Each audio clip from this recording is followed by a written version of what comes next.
In the winter of 1697, 17 bodies were discovered, buried beneath the floorboards of a modest wooden house in Salem Village, Massachusetts. Each corpse bore identical marks, precise cuts along the throat made with surgical instruments, hands bound with hemp rope in intricate knots that suggested ritualistic purpose, and strange symbols carved into their foreheads with what appeared to be a medical blade, sharpened to razor precision. The wounds showed a level of anatomical knowledge that chilled even the most experienced colonial physicians who examined them. The colonial authorities sealed the records immediately, confiscating every document and piece of evidence before the sun had set on that horrific February day.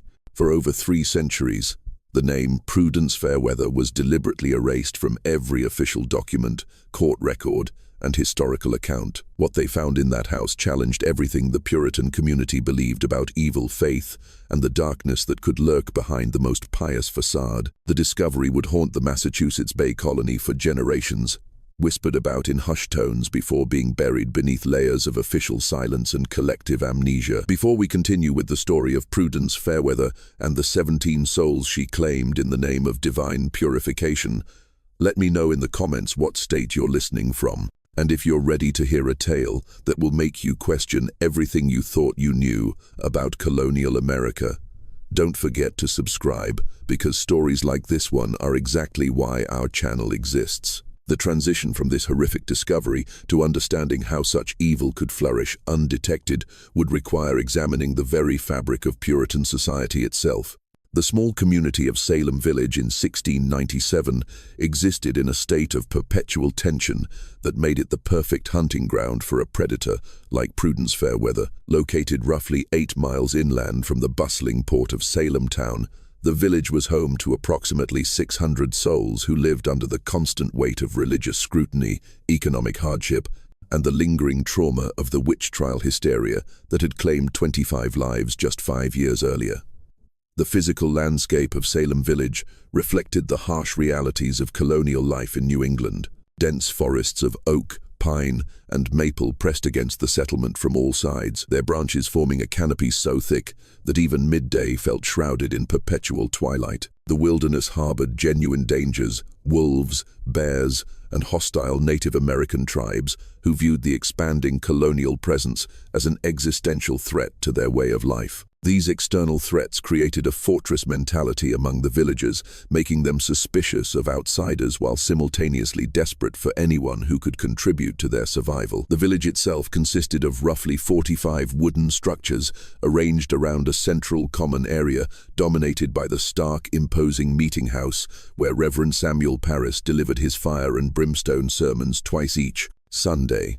The houses were built from rough-hewn logs and boards, their steep pitched roofs designed to shed the heavy snows that could isolate the community for months during the brutal New England winters. Smoke rose constantly from stone chimneys, carrying with it the mingled sense of burning wood, cooking food, and the ever-present prayers of a community desperately seeking redemption for sins both real and imagined. The social hierarchy of Salem Village was rigidly defined by Puritan theology and economic necessity. At the top sat the established farming families like the Putnams and Coreys, whose substantial land holdings provided them with both wealth and political influence. Below them were the skilled craftsmen, blacksmiths, carpenters, millers, and weavers, whose specialized knowledge made them valuable to the community's survival. At the bottom of the social structure were the laborers, widows, unmarried women, and recent arrivals who survived on the charity and goodwill of their more established neighbors. Into this carefully ordered but fundamentally unstable society came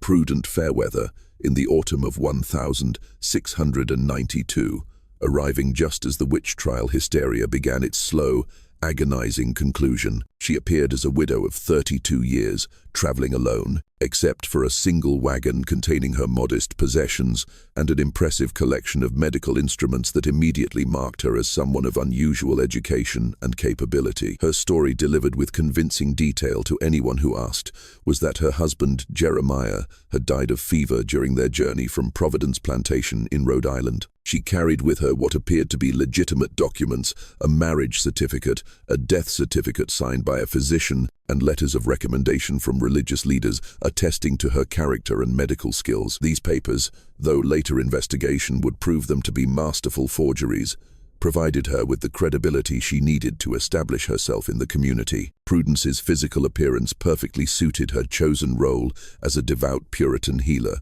She stood slightly above average height for women of the period, with a slender but strong build that suggested both gentility and the physical capability necessary for medical work. Her most striking feature was her eyes, pale blue, almost colorless in certain light, with an intensity that many villagers found both comforting and slightly unsettling.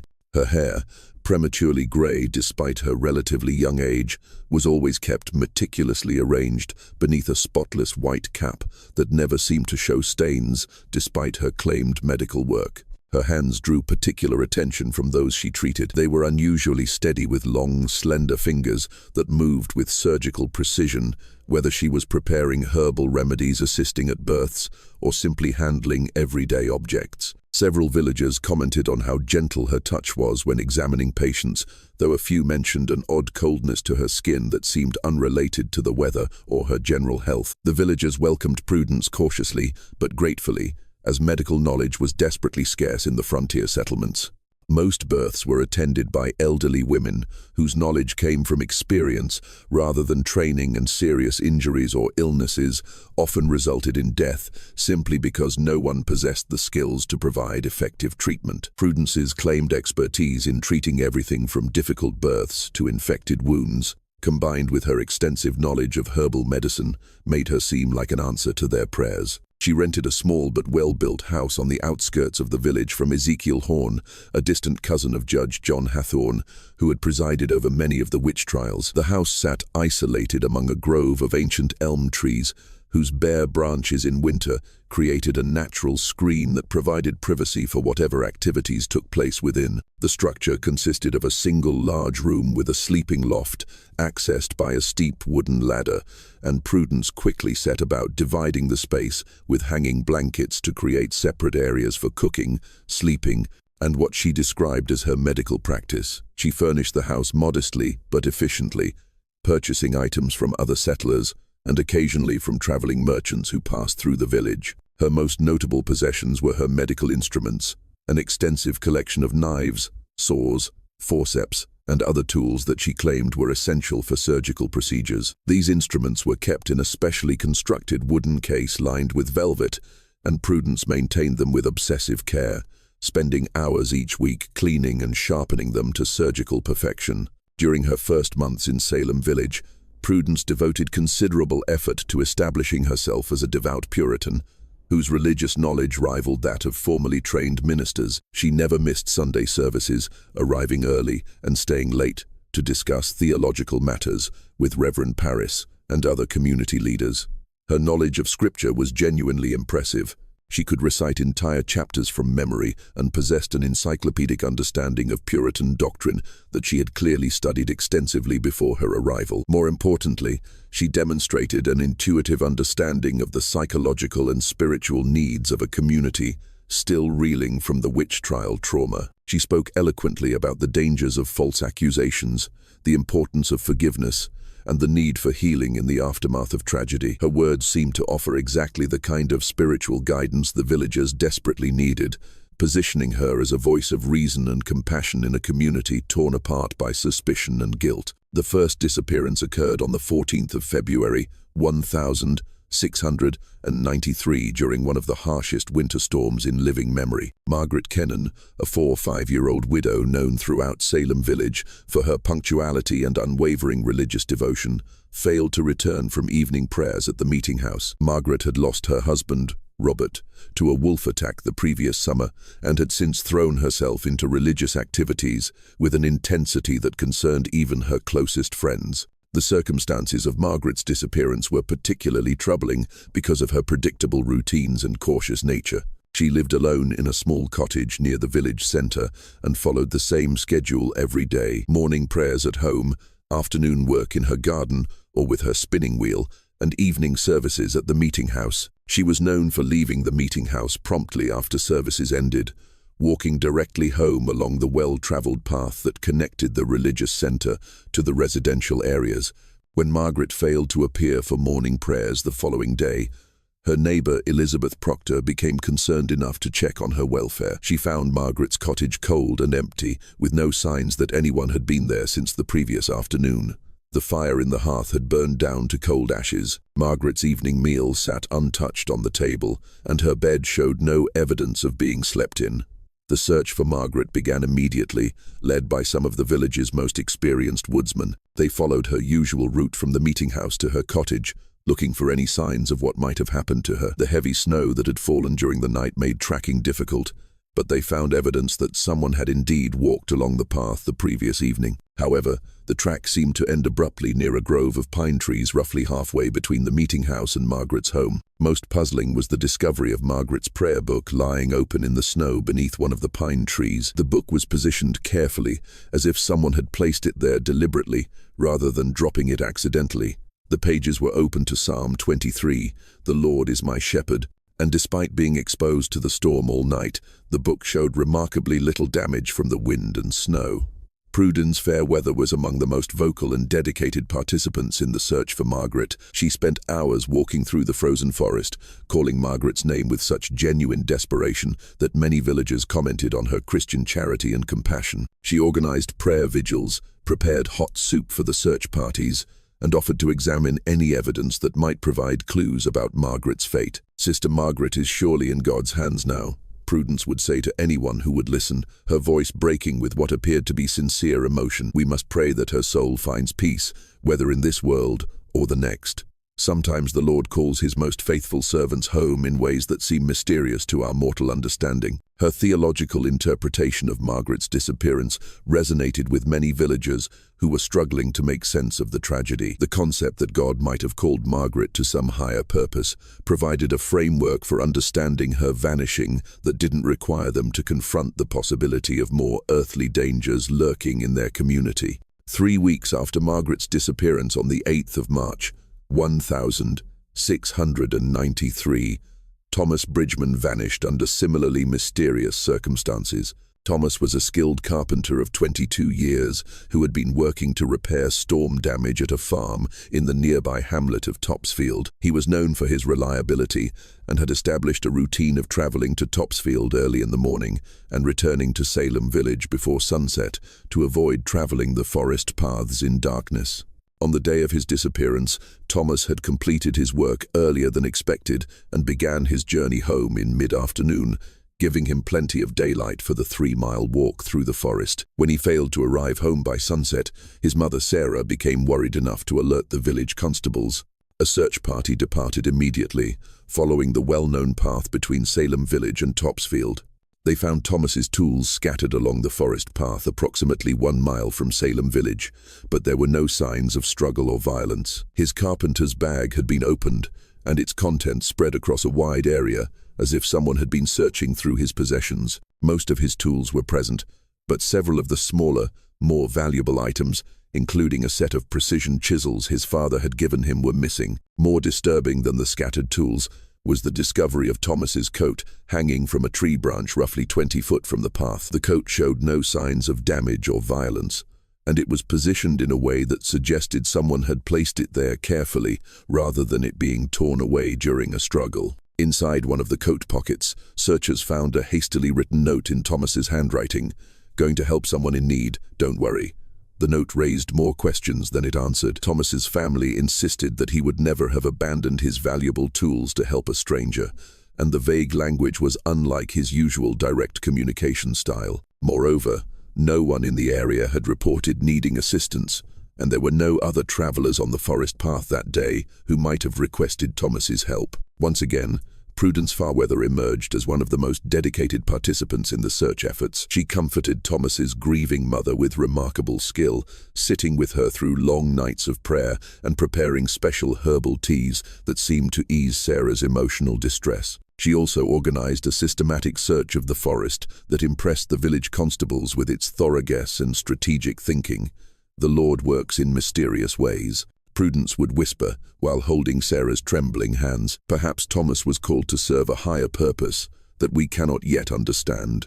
We must trust in divine providence and pray that he is safe in God's care. Her ability to provide spiritual comfort during such a traumatic time further cemented her reputation as an exceptionally devout and compassionate member of the community. Many villagers began to see her as their unofficial spiritual counselor, someone who could help them navigate the theological implications of tragedy and loss. By the summer of 1693, 5 more villages had disappeared under similarly mysterious circumstances, each vanishing following the same disturbing pattern that was becoming increasingly difficult to dismiss as coincidence. Rebecca Noyes, a young mother of 3 children, disappeared while walking to visit her sister in a neighboring settlement. Her body was never found, but her silver locket, a family heirloom she never removed, was discovered hanging from a tree branch miles from her intended route. Samuel Noyes, Rebecca's elderly father-in-law and a respected elder in the church, vanished while checking on his livestock during a summer evening. His family found the barn doors open and several animals missing, but there were no signs of theft or violence. Samuel's walking stick was found in the forest, carved with strange symbols that no one in the village could identify or explain.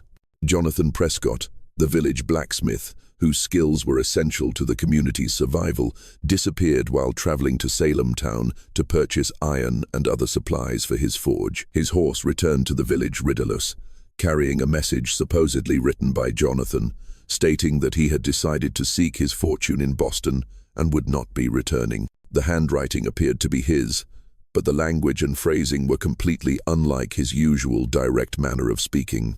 Mary Corey, a skilled seamstress known throughout the region for her beautiful embroidery work, vanished while gathering berries in the forest behind her family's farm. Her berry basket was found empty, positioned carefully on a fallen log, as if someone had placed it there as a marker. Nearby, searchers discovered several pieces of her embroidery work hanging from tree branches, creating an eerie display that seemed to have been arranged deliberately. Elizabeth Ward, a girl of merely 16 who helped her family operate a small grist mill, disappeared while delivering flour to a customer in a neighboring village. Her horse and cart were found abandoned at a crossroads with the flour bags neatly stacked beside the path. A note pinned to one of the bags claimed that Elizabeth had decided to join a religious community in Connecticut, but her family insisted she had never expressed any such desire and was too young to make such a decision independently. Each disappearance followed the same disturbing pattern that the remaining villagers were beginning to recognize with growing unease. The missing individuals would vanish while traveling alone or working in isolated areas, leaving behind carefully arranged personal belongings and often a note that seemed inconsistent with their known personality or desires.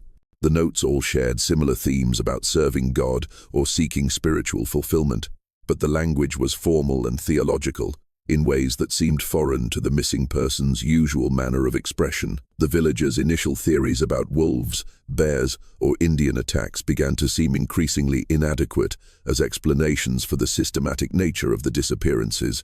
Wild animals didn't arrange personal belongings or forge notes, and hostile tribes typically left clear evidence of their presence rather than conducting subtle kidnappings that left no traces of violence. Reverend Samuel Parris, whose own daughter had been central to the witch trial hysteria 5 years earlier, began incorporating increasingly dark themes into his Sunday sermons. He spoke of Satan walking among them in human form, using the community's faith and charity against them with diabolical cunning. His words resonated with a community already traumatized by the witch trials, creating an atmosphere of suspicion and fear that made rational investigation increasingly difficult. Evil does not always announce itself with thunder and brimstone.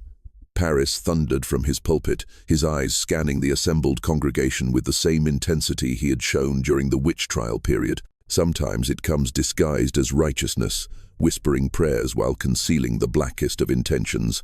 We must be vigilant against such deceptions, lest we fall victim to the same spiritual blindness that has claimed our missing brothers and sisters. During this period of growing terror and suspicion, Prudence Fairweather's reputation as a healer and devout Christian continued to flourish.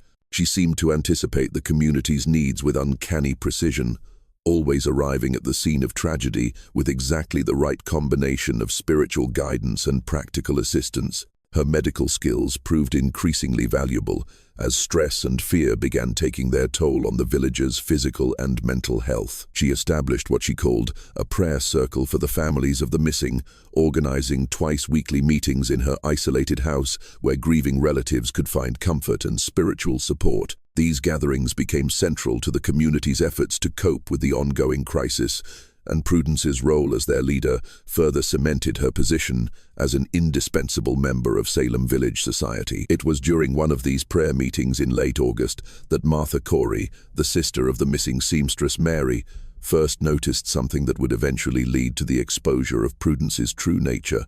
As the group knelt in prayer around Prudence's main room, Martha's attention was drawn to dark stains on the wooden floorboards near the back wall of the house. The stains appeared fresh, despite the dry summer weather, and their pattern suggested that liquid had been spilled repeatedly in the same area. When Martha mentioned her observation to Prudence after the meeting ended, the healer's reaction was swift but subtle. Her pale blue eyes seemed to flash with momentary intensity before she explained that the stains resulted from her medical practice. The blood from treating wounds, assisting in difficult births, and preparing herbal remedies that sometimes required her to work with animal organs and other organic materials. "The work of healing is not always clean, Sister Martha," Prudence said, her voice maintaining its usual gentle tone despite the cold calculation that Martha thought she glimpsed in her expression. "The Lord's mercy sometimes requires us to witness suffering and death before we can deliver salvation. I have seen things in my medical practice that would disturb those without the spiritual strength to understand God's greater purposes." Her explanation was plausible enough to satisfy most listeners, but Martha found herself increasingly troubled by inconsistencies in Prudence's story and behavior that she hadn't noticed before. The woman who claimed to spend her nights delivering babies and treating injuries somehow always appeared fresh and well-rested in the morning. Her medical supplies never seemed to diminish despite her claimed extensive practice, and she possessed financial resources that seemed inconsistent with someone who worked primarily for charitable contributions. As autumn painted the Massachusetts wilderness in shades of crimson and gold that reminded the villagers uncomfortably of blood, the pattern of disappearances began to reveal itself to those brave enough to examine the evidence with methodical precision. Martha Corey, driven by growing suspicions about her sister Mary's fate and haunted by the memory of those dark stains in Prudence's house, started documenting every detail of each vanishing with the careful attention of a natural investigator. Working in secret to avoid arousing suspicion, Martha interviewed the families of each missing person, asking detailed questions about their loved ones' final days and any interactions they might have had with other villagers. What emerged from these conversations was a pattern so clear and disturbing that Martha initially questioned her own reasoning, wondering if grief and fear were causing her to see connections that didn't actually exist. Every missing villager shared certain characteristics that couldn't be dismissed as mere coincidence once they were viewed together. Each had been known within the community for what Puritan society considered moral failings or spiritual weaknesses that marked them as potential targets for divine judgment. More troubling still, each had been seen meeting privately with Prudence Fairweather in the days or weeks before their disappearance. Margaret Kenston had been observed speaking too familiarly with a traveling merchant, behavior that some villagers interpreted as inappropriate for a recent widow. She had also been struggling with doubts about God's justice following her husband's violent death,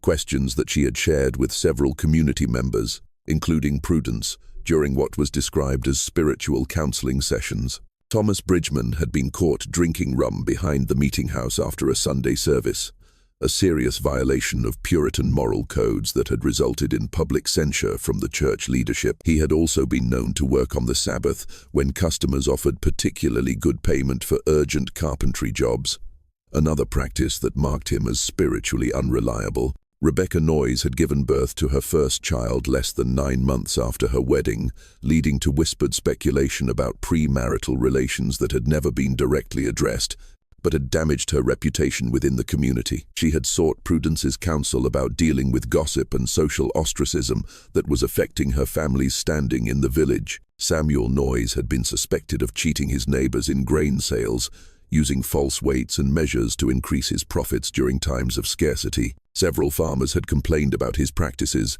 Though no formal charges had ever been brought, he had approached Prudence for guidance about making amends for past business dealings that were troubling his conscience.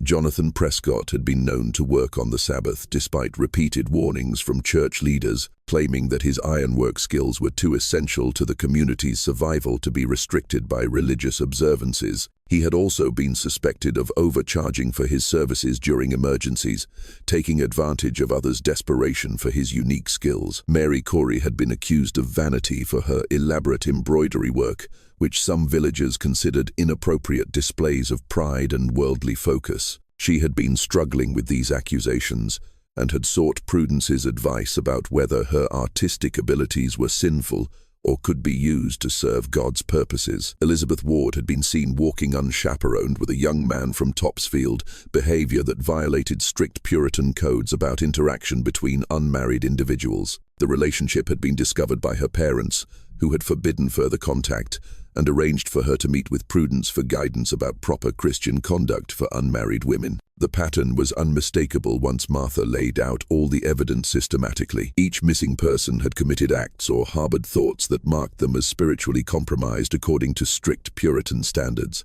More significantly, each had turned to Prudence Fairweather for spiritual counseling and guidance about their moral failings, seeking the kind of religious absolution that only a minister would normally be qualified to provide. Martha shared her disturbing discoveries with her husband, Giles, a man whose own experiences during the witch trial period had made him acutely sensitive to the dangers of false accusations and mass hysteria. Giles had been pressed to death with heavy stones in 1692 after refusing to confess to witchcraft charges, an experience that had left him physically and emotionally scarred, but also deeply skeptical of supernatural explanations for human behavior. Initially, Giles was reluctant to accept Martha's theories about Prudence's involvement in the disappearances. His traumatic experiences during the witch trials had taught him how easily suspicion could spiral into deadly accusations based on circumstantial evidence and community fears. He understood better than most how innocent people could be destroyed by neighbors who allowed fear and superstition to override rational judgment. However, as Martha continued gathering evidence and documenting the connections between Prudence and each missing person, even Giles was forced to acknowledge that the patterns suggested human agency rather than supernatural intervention. The systematic nature of the disappearances, combined with the careful staging of evidence and the forged notes, pointed to someone with intelligence, planning ability, and detailed knowledge of each victim's personal struggles and daily routines. They began expanding their investigation carefully, reaching out to other community members who might have noticed inconsistencies in Prudence's behavior or story. They found unexpected allies in Sarah Bridgman, the mother of the missing carpenter Thomas, who had overcome her initial gratitude to Prudence and begun questioning the healer's true motives and capabilities. Sarah had been troubled by several aspects of her interactions with Prudence that seemed inconsistent with genuine medical training or spiritual guidance. Despite claiming extensive experience with difficult births and surgical procedures, Prudence had made several comments about anatomy and medical techniques that suggested her knowledge came from books rather than practical experience. She had also shown unusual interest in Thomas's personal habits, daily routines, and family relationships that seemed to go beyond normal pastoral concern. More disturbing, Sarah had noticed that Prudence seemed to possess detailed information about Thomas's final day that she claimed to have received through prayer and spiritual intuition. She knew that he had completed his carpentry work early, that he had been in an unusually good mood during his final morning, and that he had mentioned plans to purchase new tools when he next visited Salem town. This information had never been shared with anyone outside the immediate family, making Prudence's knowledge of it deeply suspicious. The secret investigators also discovered financial irregularities surrounding the disappearances that raised additional questions about Prudence's true circumstances and motives. Each missing person had possessed small amounts of money, jewelry, or valuable items that were never found after their vanishing. Thomas had carried a purse containing payment for his carpentry work. Rebecca wore valuable silver jewelry inherited from her grandmother, and Jonathan was known to keep a substantial amount of money hidden in his forge to purchase expensive iron and steel. Meanwhile, Prudence had somehow acquired enough wealth to purchase additional medical instruments, improve her living quarters with new furniture and household items, and make generous donations to the church that established her reputation for Christian charity. She claimed to live solely on the voluntary contributions of grateful patients, but her lifestyle suggested access to resources that charitable donations alone could not explain. The investigators also uncovered disturbing details about Prudence's claimed background and credentials that called into question the entire story she had told about her life before arriving in Salem Village. Attempts to verify her claimed connections to Providence Plantation had yielded no results. No one there remembered her Prudence or Jeremiah Fairweather, and the religious leaders who had supposedly provided her letters of recommendation denied any knowledge of her existence. Her medical instruments, while impressive in their quality and completeness, were not the kind typically owned by frontier healers or midwives. Several were specialized surgical tools that would normally be found only in the practices of formally trained physicians in major cities like Boston or Philadelphia. The cost of such instruments would have been far beyond the means of most colonial settlers, raising questions about how she had acquired them and whether she was qualified to use them properly. During the harsh winter of 1693-1694, the disappearances temporarily ceased, leading some villagers to hope that whatever evil had plagued their community had finally passed. The brutal New England winter locked Salem Village in snow and ice for nearly 4 months, making travel beyond the immediate village center virtually impossible and forcing even the most determined predator to suspend hunting activities. This temporary respite allowed Prudence to consolidate her position within the community even further. She organized food distribution for struggling families, providing both supplies and organizational skills that helped the village survive one of the harshest winters in living memory. She led extended prayer sessions during the longest nights, offering spiritual comfort that helped maintain morale during the darkest months when depression and despair typically claimed several lives. Her medical practice during the winter months was genuinely successful in ways that complicated efforts to expose her true nature. She assisted at 3 difficult births, saving both mothers and children who might otherwise have died without skilled intervention. She successfully treated several cases of respiratory illness that typically proved fatal during winter months, using herbal remedies and medical techniques that demonstrated genuine knowledge and skill. These successes made her seem increasingly indispensable to the community's survival and further reinforced her reputation as a devout Christian whose medical abilities were gifts from God. By spring, even some of her most suspicious critics found it difficult to maintain their doubts about her character in the face of tangible evidence that she had saved lives and eased suffering during the community's darkest hours. However, Martha Corey refused to allow these successes to diminish her growing conviction that Prudence was responsible for the disappearances.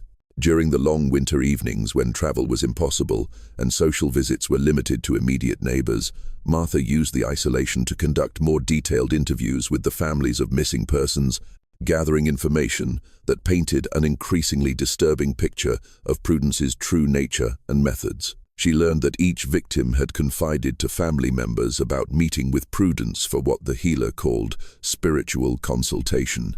Private sessions where she would help them address their moral failings and find peace with God. These consultations involved intensive prayer, fasting, and what Prudence described as purification rituals based on obscure biblical passages that most villagers had never encountered in their regular religious education. The victims had emerged from these sessions speaking of achieving spiritual clarity and preparing for a special form of salvation that Prudence had promised them. Several had mentioned receiving a special blessing that would protect them from the devil's influence and prepare them for service to God in ways that ordinary Christians could never achieve. None could explain exactly what this blessing entailed, but they described feeling transformed by the experience in ways that made them eager to continue working with Prudence toward their spiritual goals. Most troubling of all, Martha discovered that Prudence had been systematically collecting personal information about each victim during these spiritual consultation sessions. She had asked detailed questions about their family relationships, daily routines, financial resources, and personal possessions under the guise of understanding their spiritual needs and designing appropriate purification rituals. This information gathering served multiple purposes that became clear only when viewed in retrospect. It allowed Prudence to identify victims who were socially isolated and unlikely to be missed immediately. It provided her with the knowledge needed to forge convincing notes explaining their disappearances, and it helped her identify valuable possessions that could be taken without arousing immediate suspicion. The systematic nature of this information collection suggested planning and premeditation that went far beyond opportunistic crime. Prudence was operating as a methodical predator who used her position as a trusted healer and spiritual advisor to identify, isolate, and eliminate victims while maintaining her cover within the community she was systematically destroying. Spring's arrival in 1694 brought with it a renewed sense of hope among Salem village's beleaguered residents as melting snow revealed forest paths once again, and the community prepared for another growing season. However, this optimism was shattered when 2 more villages vanished within a single devastating week, making it impossible for even the most determined skeptics to maintain their belief that the disappearances were random tragedies rather than systematic predation. Jacob Putnam, a struggling farmer of 28 who had been falling behind on his debts to more prosperous neighbors, disappeared on the 12th of April while walking to Salem town to seek employment as a day laborer. His financial difficulties had become a source of shame within the community, where economic failure was often interpreted as evidence of moral or spiritual weakness that had caused God to withdraw his blessings from the afflicted individual. Jacob had been seen leaving the village before dawn, carrying a small pack containing food and his few valuable possessions, intending to find work that would allow him to pay his debts and restore his family standing in the community. When he failed to return by evening, his wife Hannah initially assumed he had found employment and would be staying in Salem town for several days to earn enough money to make the journey worthwhile. However, a messenger arriving from Salem town the following evening brought news that Jacob had never arrived at his intended destination. More disturbing still, his pack was found abandoned along the forest path, positioned carefully beside a distinctive rock formation that served as a landmark for travelers. Inside the pack, searchers found a note written in Jacob's handwriting, but expressing sentiments completely unlike his usual manner of thinking or speaking. "The Lord has called me to serve his divine purpose in ways that transcend earthly obligations." The note read, "I go now to join his chosen servants in a work of purification that will cleanse our community of sin and prepare it for the coming of his kingdom. Do not mourn my departure, for I have been granted the highest form of salvation." The theological language and concepts expressed in the note were far beyond Jacob's limited education and religious knowledge. Hannah insisted that her husband had never spoken of special salvation or purification work, and his primary concern had been finding practical solutions to their immediate financial problems rather than pursuing abstract spiritual goals. Just 5 days later, on the 17th of April, Ruth Willard vanished under circumstances that followed the same disturbing pattern, but added new elements that suggested the predator was becoming bolder and more confident. Ruth was a spinster of 40 who lived alone and supported herself through spinning and weaving work that she sold to other villagers.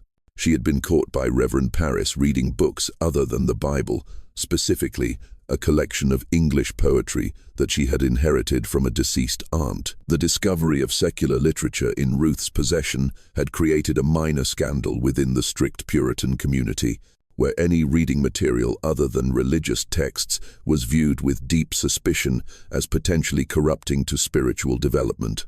Ruth had been forced to undergo public confession and spiritual counseling to address what church leaders considered a serious moral failing that put her soul at risk. Ruth disappeared while walking to the home of a customer who had commissioned a set of bed linens, carrying with her the completed work and expecting to receive payment that would help her survive the upcoming winter. Her body was never found, but the bed linen she had been carrying were discovered folded neatly beside the forest path, arranged with the same careful precision that had characterized previous crime scenes. More disturbing than the arranged evidence was the discovery of a second note. This one supposedly written by Ruth, but expressing ideas and using language that were completely inconsistent with her known personality and beliefs.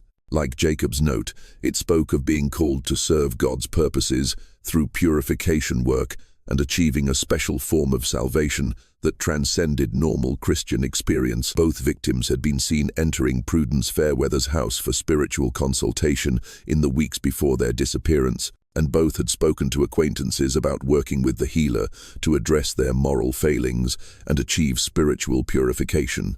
Their families later recalled conversations where the victims had mentioned receiving special guidance from Prudence about serving God in ways that ordinary Christians could never understand. The pattern was becoming so obvious that even the most reluctant villagers began to acknowledge the possibility that human agency rather than divine judgment was responsible for their community's ongoing tragedy. However, directly challenging Prudence seemed impossible given her established reputation and the community's desperate dependence on her medical services. Martha Corey, Giles Corey, and Sarah Bridgman formed a secret alliance to investigate further, meeting in hidden locations to share observations and plan their next moves. They discovered that Prudence had been asking each victim detailed questions about their personal belongings, family connections, and daily routines under the guise of spiritual counseling. During the summer of 1694, Timothy Corey, Martha's teenage nephew, volunteered to work as Prudence's assistant. His reports revealed disturbing details: strange odor from behind curtained areas, muffled sounds beneath the floorboards, and glimpses of a locked chest containing what appeared to be personal belongings of the missing villagers. When Timothy mentioned these observations to Prudence, her gentle demeanor vanished entirely. "There are aspects of God's work that mortal minds cannot comprehend," she hissed. "Those who question divine methods risk eternal damnation." The threat was clear enough that Timothy fled immediately. Armed with Timothy's testimony, the secret investigators faced an impossible dilemma. Prudence had become so integral to Salem Village's survival that challenging her directly would likely result in their own destruction. The community's memories of the witch trials made them deeply suspicious of anyone making accusations based on circumstantial evidence. Moreover, Prudence seemed to anticipate their growing suspicions with supernatural accuracy. She began incorporating warnings into her public prayers about false prophets who would attempt to discredit God's servants through lies and jealousy. 3 more villages disappeared during this period: Benjamin Nurse, who had spoken critically of Prudence's influence; Abigail Foster, who had refused spiritual consultation; and most shockingly, Deacon Edward Putnam, one of the secret investigators himself. Edward's disappearance was particularly devastating because it eliminated their most credible voice and served as a clear warning to the remaining investigators. He vanished from his own home during the night, leaving behind a note claiming he had been called to join God's chosen servants in purification work. Just when we thought we'd seen it all, the horror in Salem Village intensifies. If this story is giving you chills, share this video with a friend who loves dark mysteries. Hit that like button to support our content, and don't forget to subscribe to never miss stories like this. Let's discover together what happens next. Prudence's behavior became increasingly bold following Edward's disappearance. She conducted group purification rituals that lasted entire nights, with participants emerging in states of religious ecstasy. However, Martha noticed that several attendees subsequently disappeared within weeks, following the same pattern that had claimed individual victims. The breakthrough came on a freezing December night in 1696, when Giles Corey witnessed something that shattered every assumption about human nature. Unable to sleep, he had taken to walking the village streets during the darkest hours before dawn. On this night, he observed a faint light flickering behind Prudence's curtained windows. Through a gap in the wooden shutters, Giles saw Prudence standing in a circle of candles, methodically cutting strips of flesh from a human body on her medical table. Her movements were practiced and efficient, more like a butcher than a healer. Most horrifying, she hummed hymns while working, her ice-blue eyes reflecting candlelight with inhuman intensity. Prudence wrapped portions of flesh in white cloth, handling them with gentle care before placing them in her locked chest along with clothing and jewelry. The systematic nature of her actions revealed this was not her first such procedure.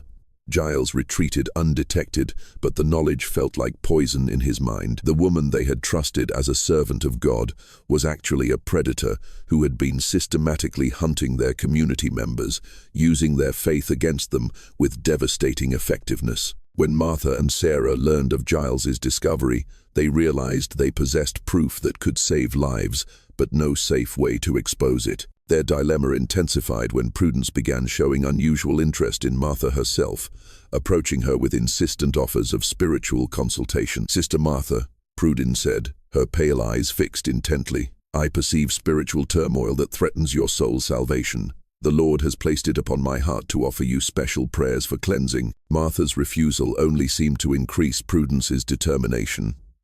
She began appearing at the Corey farm at unusual hours, always with plausible excuses, but clearly testing for weaknesses and opportunities. The situation reached its breaking point when Sarah Bridgman vanished after agreeing to meet with Prudence for what she believed would be final answers about her son Thomas's fate. Her disappearance was the catalyst that drove Martha and Giles to take desperate action. During a severe February blizzard that trapped everyone indoors, Martha and Giles broke into Prudence's house while she attended a birth at the Willard farm. What they discovered beneath the floorboards exceeded their worst fears. 17 bodies in various stages of decomposition, arranged in shallow graves with identical marks, precise throat cuts, bound hands, and strange symbols carved into foreheads. The systematic arrangement suggested ongoing ritualistic purposes, with evidence that some victims had been kept alive for extended periods before death. Prudence's locked chest contained an inventory of trophies labeled locks of hair, blood-stained clothing, and detailed notes describing each victim's final moments with clinical satisfaction. One entry described Sarah Bridgman's recent death. The Bridgman woman proved remarkably resilient, maintaining consciousness for nearly 6 hours during purification. Her final words were, "Please about her son, never realizing he had achieved salvation through my ministry months ago." Armed with irrefutable evidence, Martha and Giles contacted colonial authorities in Salem town. Prudence was arrested on the 18th of February, 1697, while conducting a prayer circle. Her reaction revealed the cold calculation behind her actions. No remorse, no surprise, only bitter satisfaction. "Every soul I claimed was polluted with sin," she stated calmly during interrogation. "I offered them purification through suffering, just as Christ achieved redemption through pain. Their deaths were acts of mercy, cleansing corruption that would have damned them eternally." Her trial became notorious throughout colonial Massachusetts, built on physical evidence rather than spectral accusations. Prudence was executed by hanging on the 15th of March, 1697, refusing opportunities to repent. Her final words chilled the crowd. "The work of purification will continue. There are others who understand the necessity of cleansing corruption from God's chosen people." The house was burned immediately after execution, but psychological wounds took much longer to heal. The community had been forced to confront how evil could disguise itself as righteousness, using their faith and desperation against them. Official records were sealed by authorities, fearing copycat killers or renewed hysteria. For 3 centuries, Prudence Fairweather's name was deliberately omitted from historical accounts, contributing to collective amnesia about horrors that should have been remembered as warnings. This mystery shows us that the greatest evil often wears virtue's mask, using our noblest impulses with calculated precision. What do you think of this story? Do you believe everything was revealed about Prudence Fairweather's true motives? Leave your comment below. If you enjoyed this tale and want more horror stories like this, subscribe, hit the notification bell, and share with someone who loves mysteries. See you in the next video.